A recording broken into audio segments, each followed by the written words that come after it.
Assalamualaikum warahmatullahi wabarakatuh.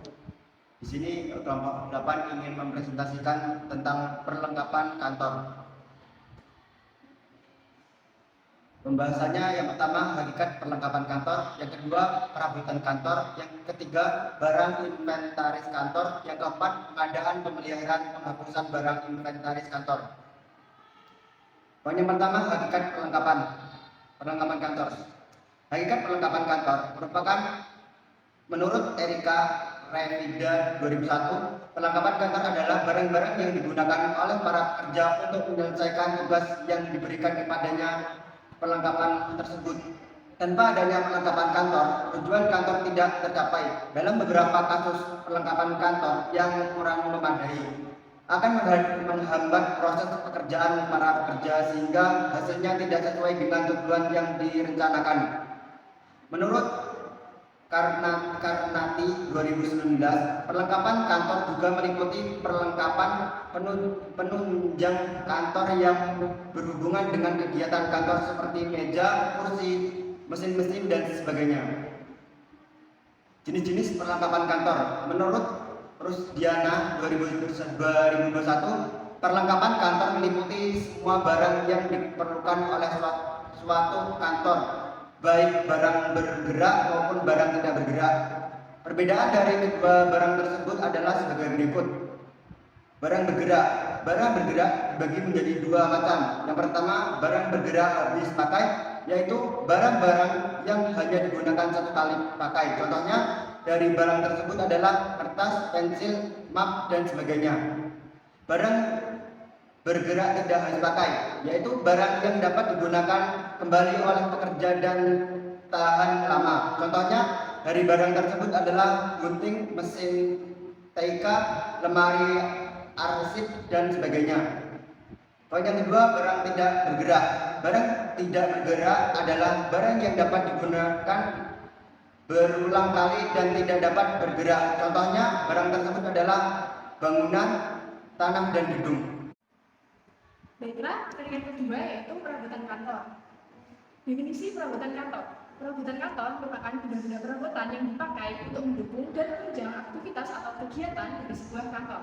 Perabotan ini tergolong dalam barang yang tidak bergerak dan relatif awet dan tahan lama.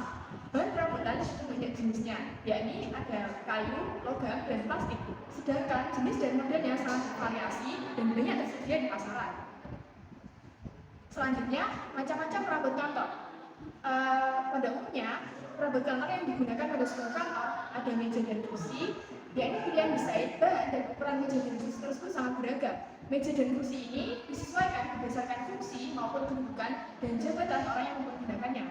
Contohnya seperti meja dan kursi staf, meja dan kursi direksi, kemudian ada meja dan kursi resepsionis yang digunakan untuk menerima tamu atau untuk dijadikan sebagai tempat memberi informasi yang berhubungan dengan perusahaan.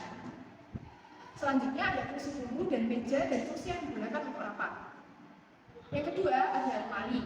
Lemari ada lemari arsip, kemudian brankas, kemudian ada lemari filing system dan filing kabinet. Selanjutnya standarisasi perabotan kantor. Standarisasi merupakan pedoman dalam menetapkan dan menerapkan ukuran serta bentuk yang sesuai dengan kebutuhan dan penataan letaknya agar tidak mengganggu aktivitas dalam sebuah kantor.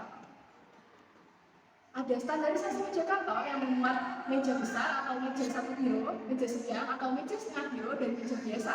Standarisasi meja kantor umumnya dipakai ukuran tinggi yang kurang lebih 0,75, yaitu dapat membentuk jarak mata orang yang sedang menulis atau membaca dengan duduk di atas kursi dengan permukaan meja kira-kira 32 cm. Kemudian, meja kantor yang baik memenuhi kriteria dan persyaratan, yakni yang pertama permukaan meja tidak mengkilap, luas meja tidak berlebihan, dan permukaan meja sampai lantai tidak seluruhnya tertutup. Yang kedua ada standarisasi dari kursi kantor. Pemilihan kursi kantor ini memperhatikan standar sebagai kursi ergonomis, yakni kursi kerja yang dirancang secara khusus untuk menjaga postur tubuh dan menghindari resiko cedera punggung yang disebabkan karena duduk berjam-jam di depan komputer ataupun menyelesaikan pekerjaan lainnya. Standarisasi untuk kursi kantor di Indonesia tinggi kursi rata-rata 0,46 meter. Standarisasi ini berguna untuk mendukung posisi tubuh agar pengguna merasa nyaman dalam bekerja. Yang terakhir ada standarisasi lemari kantor. Standarisasi ini dibedakan menjadi standarisasi lemari rak, filing dan rotary billing system. Dan yang terakhir ada kriteria pemilihan dalam perabotan kantor. Untuk memilih perabotan kantor yang tepat, diperlukan pertimbangan yang baik, terutama mengenai nilai guna dan waktu pemakaian, serta memilih perabot kantor yang tepat akan dapat menunjang pekerjaan kantor secara optimal. Baik, materi selanjutnya yaitu tentang barang inventaris kantor. Definisi barang inventaris kantor. Barang inventaris kantor adalah aset yang dimiliki dan digunakan oleh perusahaan untuk mendukung kegiatan operasional sehari-hari. Barang ini biasanya memiliki masa manfaat lebih dari 1 tahun dan diakui sebagai aset tetap dalam laporan keuangan perusahaan. Selanjutnya jenis barang inventaris kantor. Yang pertama yaitu peralatan elektronik seperti komputer, PC atau laptop, printer, scanner dan juga mungkin fotokopi, proyektor, televisi dan juga layar monitor. Berikut ini adalah foto dari printer dan juga komputer yang ada di sebuah kantor. Selanjutnya yaitu adalah proyektor dan juga layar monitor. Memiliki kegunaan penting di kantor. Proyektor sangat berguna untuk presentasi, rapat besar, pelatihan dan kolaborasi tim karena dapat menampilkan informasi kepada banyak orang sekaligus. Sebaliknya, monitor lebih cocok untuk pekerjaan individu seperti pemrosesan dokumen, desain grafis, analisis data, dan video conference yang memerlukan ketajaman dan resolusi tinggi. Kedua perangkat ini sering digunakan bersama untuk mendukung berbagai kebutuhan kerja dan juga kolaborasi. Jenis yang kedua itu peralatan telekomunikasi. Yang pertama ada telepon kantor, router dan juga modem, dan yang terakhir adalah sistem intercom. Berikut adalah gambar dari telepon kantor dan juga router sekaligus modem. Yang gambar ini yaitu sistem intercom. Sistem intercom di kantor sangat berguna untuk meningkatkan komunikasi dan juga efisiensi operasional. Intercom memungkinkan komunikasi internal cepat, koordinasi tim yang lebih baik, dan penyampaian pengumuman penting. Selain itu, sistem ini mendukung panggilan darurat dan dapat terhubung dengan sistem keamanan untuk kontrol akses yang lebih efektif. Dengan demikian, intercom membantu peningkatan produktivitas dan keselamatan di lingkungan kerja. Selanjutnya yaitu pengelolaan barang inventaris kantor. Yang pertama ada pendataan. Setiap barang inventaris harus dicatat dalam daftar inventaris dengan informasi detail seperti nama barang, kode barang, tanggal perolehan, harga beli dan juga lokasi penggunaan.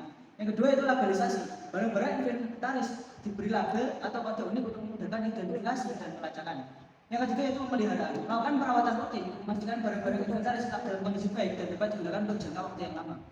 Selanjutnya itu penghapusan dan juga penggantian. Barang-barang yang sudah tidak layak pakai atau rusak harus dihapus dari daftar inventaris. Prosedur penghapusan harus sesuai dengan kebijakan perusahaan dan peraturan yang berlaku. Yang terakhir yaitu pemeriksaan dan audit. Secara berkala dilakukan pemeriksaan dan audit untuk memastikan bahwa data inventaris sesuai dengan kondisi fisik barang yang ada. Selanjutnya yaitu manfaat pengelolaan inventaris. Yang pertama yaitu efisiensi operasional, memastikan ketersediaan peralatan yang diperlukan sehingga pekerjaan dapat berjalan lancar tanpa ada hambatan. Yang kedua itu penghematan biaya. Dengan perawatan yang baik, masa pakai barang bisa lebih lama, mengurangi kebutuhan penggantian yang sering. Yang ketiga yaitu pengendalian aset, mengurangi risiko kehilangan atau pencurian aset perusahaan. Yang terakhir yaitu pelaporan keuangan yang akurat, yang mana inventaris yang dikelola dengan baik memberikan data yang akurat atau pelaporan keuangan membantu dalam mengambil keputusan strategis. Selanjutnya, materi yang keempat adalah pengadaan, pemeliharaan, dan penghapusan barang inventaris kantor. Yang pertama, pengadaan barang inventaris kantor. Pengadaan barang adalah upaya untuk mendapatkan barang yang diinginkan yang dilakukan atas dasar pemikiran yang logis dan sistematis, mengikuti norma dan etika yang berlaku, berdasarkan metode dan proses pengadaan yang baku yang melibatkan dua pihak yaitu pihak pengguna dan pihak penyedia yang mempunyai kehendak atau kepentingan yang berbeda. Tujuan pengadaan barang adalah yang pertama untuk memenuhi kebutuhan operasional, mengoptimalkan penggunaan sumber daya, mendukung kinerja anggota, memenuhi persyaratan regulasi, inovasi dan pembaruan. Yang terakhir adalah untuk menghindari konflik atau pertentangan kepentingan antar anggota. Selanjutnya, prosedur pengadaan barang inventaris kantor adalah yang pertama, mengidentifikasi kebutuhan barang yang dirasa diperlukan. Yang kedua, menyusun anggaran dan rencana pengadaan. Yang ketiga, mengajukan permohonan kepada pihak-pihak yang berwenang. Selanjutnya adalah menyusun dokumen proposal, lalu seleksi pemasok, negosiasi dan fiksasi. Selanjutnya pengadaan barang, pengelolaan inventaris, dan yang terakhir adalah evaluasi dan laporan. Prinsip-prinsip pengadaan barang yaitu yang pertama harus efisien, efektif, transparansi, adil, dan akuntabel. Selanjutnya yang kedua, materi yang kedua, pemeliharaan barang inventaris kantor. Pemeliharaan barang kantor merupakan kegiatan yang bertujuan untuk menjamin pengelolaan dan perkembangan barang kantor dalam kondisi yang optimal, siap digunakan secara efektif guna mencapai tujuan yang telah ditetapkan sehingga pekerjaan kantor dapat dilaksanakan dengan mudah, cepat, dan efektif. Terdapat dua metode pemeliharaan barang inventaris kantor, yaitu yang pertama pemeliharaan preventif, yaitu metode pemeliharaan yang dilakukan sebelum peralatan dan barang mengalami kerusakan yang fatal. Yang kedua, pemeliharaan represif, yaitu metode pemeliharaan yang dilakukan ketika barang sudah mengalami kerusakan. Lalu terdapat tiga macam kegiatan pemeliharaan barang. Yang pertama adalah adalah perawatan secara berkala, merupakan perawatan rutin yang dilakukan setiap hari dalam periode tertentu seperti harian, mingguan, bulanan, 3 bulan, atau tahunan. Yang kedua, perawatan darurat, yaitu pemeliharaan yang dilakukan secara tiba-tiba karena adanya kerusakan atau tanda peringatan kerusakan. Yang ketiga, perawatan preventif, yaitu pemeliharaan yang dilakukan secara berkala sesuai dengan ketentuan masing-masing barang. Selanjutnya adalah penghapusan barang inventaris kantor. Penghapusan barang merupakan tindakan mengeluarkan aset kantor dari inventarisnya dengan cara yang ada didasarkan pada hukum dan peraturan yang telah ditetapkan. Tujuannya adalah untuk mencegah atau membatasi kerugian lebih lanjut akibat pengeluaran dana untuk pemeliharaan atau perbaikan peralatan yang rusak, untuk menghindari pemborosan biaya yang terkait dengan mengamankan peralatan dan keamanan dan mengurangi beban.